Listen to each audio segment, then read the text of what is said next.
Assalamualaikum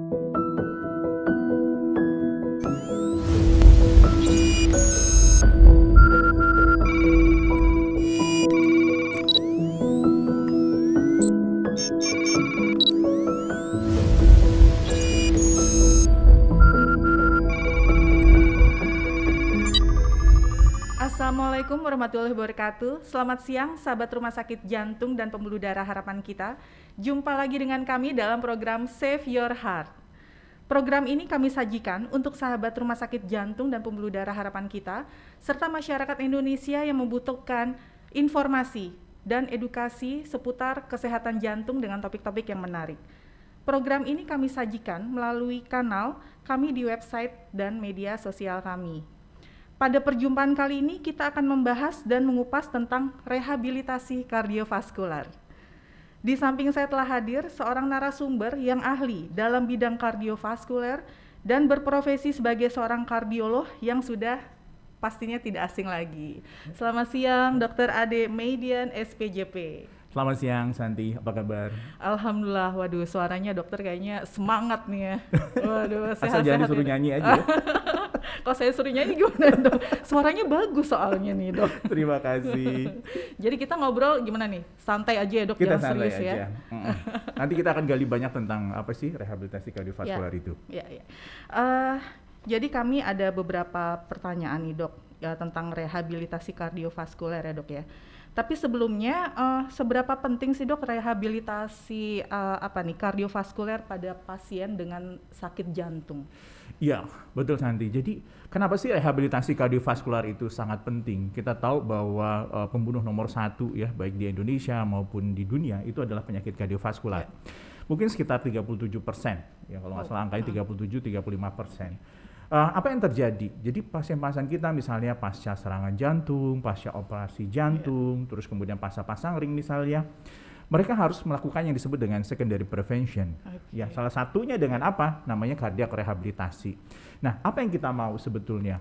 Pasien-pasien itu yang kita inginkan bahwa angka kejadian kematian, terus kemudian morbiditas, ya kesakitan pasca penyakit kardiovaskular itu menurun. Jangan salah bahwa pasien-pasien mereka yang sudah operasi bypass misalnya bisa kembali lagi masuk dengan serangan jantung, bisa. Oh bisa ya? Bisa. Gitu ya, yang operasi misalnya pasca pasang ring dia bisa lagi serangan jantung. Artinya apa? Bahwa pencegahan berikutnya, pencegahan sekunder dengan rehabilitasi itu sangat penting. Bagaimana kita mencegah pasien ini quality of life-nya menjadi lebih baik.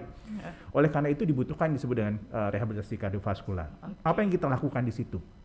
Yang kita lakukan tidak hanya nanti misalnya kita memberikan latihan fisik, enggak gitu ya. Kita ada yang namanya edukasi misalnya. Kita punya klinik berhenti merokok dan lain sebagainya. Nanti kita bahas satu-satu. Oke. Nah dok, ini kan pasti banyak masyarakat awam yang kurang paham apa sih yang dimaksud dengan rehabilitasi kardiovaskuler dok. Coba monggo betul. Nah, jadi tadi sudah saya coba sebutkan satu-satu ya. Jadi nanti teman-teman atau Bapak Ibu sekalian nanti kalau misalnya masuk ya, kita ada di Pusat Jantung Nasional Harapan Kita, itu kita merupakan pelopor, pionir dari kardiak rehabilitasi ya. Di terutama kardiovaskular yang ada di Indonesia gitu ya. Nah, nanti di sana Bapak Ibu sekalian bisa lihat ya, di situ kita punya ada gym yang cukup menyenangkan gitu ya, nggak hanya untuk orang sakit tapi juga untuk pegawai kita juga kalau misalnya mau berolahraga. Terus kemudian kita punya fasilitas, kita ada klinik berhenti merokok di situ, kita juga ada edukasi, kita ada dietitian, ada dokter gizinya, bahkan kita punya psikolog di situ yang nantinya bisa membantu pasien-pasien kita gitu yang datang ke misalnya harapan kita untuk nanti dipantau satu-satu. Tentunya apa yang kita lakukan adalah faktor resiko assessment. Bagaimana nanti kita menilai pasien itu waktu datang kita nilai apa sih faktor resikonya. Kalau merokok kita kirim ke klinik berhenti merokok gitu ya. Terus kemudian kita berikan latihan fisik sesuai dengan kemampuannya. Kemudian kalau ada gangguan gizi, misalnya pasien dengan obesitas, misalnya dengan diabetes, dengan gagal ginjal, itu ada dietitian, bahkan dokter gizi yang siap membantu, gitu ya. Artinya apa? Kita maunya komprehensif, di mana one shop gitu ya. Jadi one stop shopping gitu ya, gimana dia datang sekali tapi dia bisa dapat semuanya gitu. Karena kita maunya nanti holistik lah, paling nggak semuanya dapat gitu ya. Nggak hanya dari dokter jantungnya, tapi kita juga ada fisioterapisnya gitu, dokter rehab mediknya juga ada gitu ya. Dan tentunya tata laksana yang kita mau ya paripurna gitu. Maksimal ya dok ya, berusaha maksimal. Kemudian dok, kalau tujuan rehabilitasi kardiovaskuler itu seperti apa dok tujuannya dok? Nah, Tujuannya sederhana sebetulnya, Santi. Kita mau pasien kita yang sudah menderita penyakit kardiovaskular gitu, begitu dia keluar dari rumah sakit menjadi lebih baik. Itu nomor satu. Artinya kita apa? Kita mau agar morbiditas, mortalitasnya, angka kematian, kemudian angka kesakitannya menurun. Sehingga apa? Quality of life-nya lebih baik. Banyak pasien-pasien kita, misalnya pasien gagal jantung, dia quality of life-nya nggak baik. Depresi pasiennya, terus kemudian aktivitas fisiknya terbatas. Dengan ikut rehabilitasi kardiovaskular, tentunya kita bisa meningkatkan kapasitas fungsionalnya, gitu ya. Kita memperbaiki quality of life pasiennya, gitu. Sehingga dia bisa ketemu misalnya dengan pasien lain. Itu terapi psikis yang sangat baik buat pasien, saya pikir. Kemudian dok, untuk indikasi pasien seperti apa yang harus mengikuti rehabilitasi kardiovaskuler, atau apakah hanya pasien yang dioperasi jantung saja atau pasien yang sakit jantung semuanya dari anak-anak hingga dewasa, dok? Nah, ini menarik nih, Santi. Apa yang kita lakukan di Pusat Jantung Nasional Harapan kita? Kita melakukan rehabilitasi kardiovaskular itu tidak hanya pada orang dewasa, tapi pada anak-anak. Oh, anak-anak juga termasuk ya, dok? Ada. Jadi congenital heart disease, mereka yang sudah operasi gitu ya, itu kita lakukan juga rehabilitasi kardiovaskular pada anak-anak atau pada pediatrik gitu ya. Berbeda memang, misalnya kita akan pancing supaya dia ikut bermain dan lain sebagainya. Kita punya parameter sendiri dan kita juga ada instrukturnya, satu itu. Terus kemudian pasien-pasien pasca operasi, jelas. Kalau misalnya mereka habis operasi misalnya bypass gitu ya, terus kemudian nanti ada operasi katup gitu ya, itu kita juga bisa lakukan rehabilitasi. Bahkan pasien-pasien yang pasca pasang ring, pasien-pasien dengan gagal jantung, kita juga siap. Bahkan kita punya metode nih, misalnya ada pasien-pasien dengan gangguan pembuluh darah perifer, misalnya di kaki dia suka kalau jalan nyeri, kita bisa lakukan rehabilitasi juga. Bagaimana supaya nyeri kakinya berkurang sampai hilang. Nah, apa yang kita lakukan di rehab sekarang, kita ada terapi baru namanya ECP gitu ya. Itu untuk pasien-pasien yang misalnya sudah operasi, yang sudah misalnya dipasang ring ya, atau tidak bisa dioperasi bahkan karena terlalu pembuluh darahnya terlalu kecil gitu, ada kelainan sesuatu gitu, kita bisa lakukan ECP, itu kita bisa kerjakan. Nah, ini adalah layanan kardiovaskular yang kita berikan di Pusat Jantung Nasional Harapan kita. Gitu. Tentunya kita berbeda lah gitu, kita lebih spesifik pada kardiovaskular. Nah, berhubung ECP nih dok, saya kan juga kurang paham tuh informasi ECP apa ya dok? Nah, boleh nggak dok? Maksudnya kami nih sahabat rumah sakit jantung dan masyarakat Indonesia, monggo dok dijelaskan ECP itu apa dok? Iya, jadi ECP itu adalah external counterpulsation. Jadi itu adalah suatu terapi non-invasif ya. Indikasinya untuk apa? Untuk pasien-pasien dengan angina refraktor. Apa sih angina refraktor? Angina refraktor itu adalah nyeri dada yang berulang, walaupun dia sudah mendapat obat yang optimal, sudah misalnya pasien dipasang ring atau sudah bypass bahkan sekalipun gitu, dia masih nyeri dada.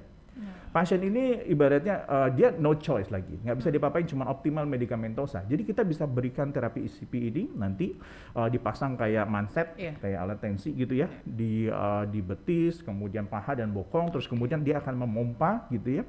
Apa yang kita mau bahwa aliran kembali ke pembuluh darah koronernya menjadi lebih baik, timbul nanti pembuluh darah kecil baru, neoangiogenesis gitu ya. Dan kita juga sudah melakukan penelitian di sini, namanya Heartex tadi di harapan kita. Jadi terapi ini adalah evidence-based medicine, jadi berdasarkan bukti, jadi bukan coba-coba gitu ya. Oleh karena itu, kita sudah lebih melakukan ini mungkin lebih dari 3.000 jam di sini, di harapan kita. Sudah gitu. Dilakukan sudah. Itu dok? Pasiennya banyak gitu ya. Pasiennya banyak datang gitu ya, terapinya memang 35 kali. Ya? Betul, 35 kali dalam satu macam terapi, terus 1 jam setiap datang. 1 jam. Silakan menghubungi website, lihat website harapan kita, itu ada tentang ECP dan mudah-mudahan sangat membantu untuk pasien-pasien kita. Oke dok. Kemudian nih dok, yang mesti dipersiapkan baik pemeriksaan penunjang atau persiapan pasien itu sendiri dok ketika melakukan pasien tersebut rehabilitasi kardiovaskuler. Ya, ini menarik. Berarti kan kita bicara apa yang harus disiapkan, gitu ya. Nomor satu, memang kita mau sebetulnya apa yang kita lakukan. Jadi rehabilitasi kardiovaskular yang kita kerjakan di Pusat Jantung Nasional itu ada namanya fase 1, fase 2, fase 3, gitu ya. Fase 1 adalah di mana pasien ini habis dirawat terus kemudian dia pulang. Baik itu pasien pasca operasi, gitu ya, sampai dia pulang, itu kita sebut pasien fase 1. Termasuk yang serangan jantung atau gagal jantung akut. Nah, yang kita kerjakan adalah mobilisasi di tempat, terus kemudian kita akan lakukan beberapa terapi untuk pasiennya. Nah, setelah dia pulang, kita melakukan rehabilitasi fase 2. Fase 2 itu biasanya pasien setelah pulang 10 hari sampai 2 minggu, kita lakukan rehabilitasi. Apa yang kita kerjakan? Yang kita kerjakan ini adalah early phase to cardiac rehab. Di luar negeri mungkin mereka rehabilitasi setelah 3 bulan gitu, tapi kita lebih cepat. Kenapa? Karena manfaatnya sama baiknya. gitu ya. Baik, ya. Jadi pasiennya nanti begitu datang kita akan assessment tuh. Assessment tuh apa sih, kita nilai ini layak nggak sih direhabilitasi. Jadi kalau pasien itu masih misalnya gagal jantung akut, dia masih sesak, tentunya belum bisa direhabilitasi gitu ya. Atau misalnya masih ada nyeri dada yang berat, dia belum bisa rehabilitasi. Itu fase akut. Atau gangguan irama jantung. Jadi asesmen awal ini menjadi penting. Jadi dokter-dokter kita akan periksa Bapak Ibu sekalian yang datang ke Pusat Jantung Nasional Harapan kita. Terus kemudian kita lihat ada kontraindikasi nggak. Kalau tidak ada, kita mulai. Biasanya hari pertama itu adalah penjelasan. Karena sangat penting sekali bahwa pasien kita harus tahu apa sih yang mau kita kerjakan, apa tujuannya. Sehingga apa compliance-nya menjadi lebih baik. Pasien jadi semangat gitu untuk datang gitu ya. Nah setelah itu kita akan lakukan namanya tes, biasanya 6-minute walking test. Ini tes berjalan 6 menit. Jadi pasien disuruh jalan gitu ya, terus kemudian kita lihat jarak tempuhnya. Dari situ kita bisa nanti memberikan latihan. Nanti ada latihan fisik yang diberikan oleh trainer kita, tentunya dalam pengawasan gitu ya. Terus kemudian nanti untuk faktor risiko lain yang kita temukan tadi. Misalnya dia merokok, kita akan kirim ke klinik bermerokok di situ yang ada di rehab kita. Terus kemudian misalnya kita butuh dokter gizi, ada dokter gizinya. Kalau ada psikolog, kita juga ada untuk mengobati depresi gitu misalnya. Kalau ada pasien-pasien yang pasca operasi, biasanya mereka agak terganggu seperti itu. Sehingga nanti setelah dia menyelesaikan fase 2, kita akan tes lagi. Ya, bisa dengan 6 minute lagi atau dengan treadmill atau ergocycle, ya, naik sepeda gitu. Sehingga kita bisa meresepkan latihannya di rumah seperti apa. Oh, bisa latihan di rumah juga? Bisa. Bahkan kita sekarang ada program kita kembangkan nih inovasi baru dari rehabilitasi kardiovaskular. Kita ada home based cardiac rehab, kita ada namanya virtual rehab online gitu. Kita bisa untuk fase 3 ya, setelah dia selesai fase 2, fase 3. Karena fase 3 itu lebih mandiri, buat pasiennya ya. Dok, saya mau tanya dok, untuk rehabilitasi kardiovaskuler dok, yang tadi dokter sudah katakan, pasien itu harus melewati berapa fase dok? Nah idealnya gini, fase 1 dia lewati, ya, terus kemudian fase 2. Nah fase 3 ini memang sebagian besar gini ya, kalau kita lihat di Pusat Jantung Nasional Harapan kita misalnya yang ditanggung oleh BPJS adalah fase 2. Fase 3-nya mandiri gitu ya. Artinya bahwa fase 3 itu pasien tidak harus datang ke pusat jantung gitu ya. Jadi bisa nanti kita latih misalnya secara online gitu ya, atau nanti tesnya aja dia datang gitu ya. Jadi itu dikerjakan. Yang tadi dokter katakan home base itu ya dok ya? Iya. Itu ada home base berarti itu gini. masuk ke fase 3. Nah, kalau home base kita menyediakan juga layanan home base ya, bisa untuk fase 2, fase 3. Karena apa? Kita akan datangkan orang, misalnya fisioterapis kita atau trainer kita gitu ya, bahkan dokternya bisa datang untuk mengawasi latihan, membuat program latihan di rumah. Karena ada beberapa orang, apalagi di era pandemi seperti ini, takut datang ke rumah sakit gitu ya. Kita ada layanan seperti itu gitu ya. Nanti kita petugas kesehatan kita, rehab kita akan datang ke rumah Bapak Ibu sekalian. Terus kemudian untuk fase 3 kita malah menyediakan sekarang ada namanya virtual, kita dengan online gitu ya. Kita ada edukasinya gitu ya. Itu bisa nanti disampaikan, ada linknya yang bisa untuk diikuti gitu. Kemudian dok, untuk kapan pasien memulai rehabilitasi kardiovaskuler dok? Mungkin dari setelah operasi jantung. Iya, jadi kita untuk memulai layanan kardiovaskular ini segera ya.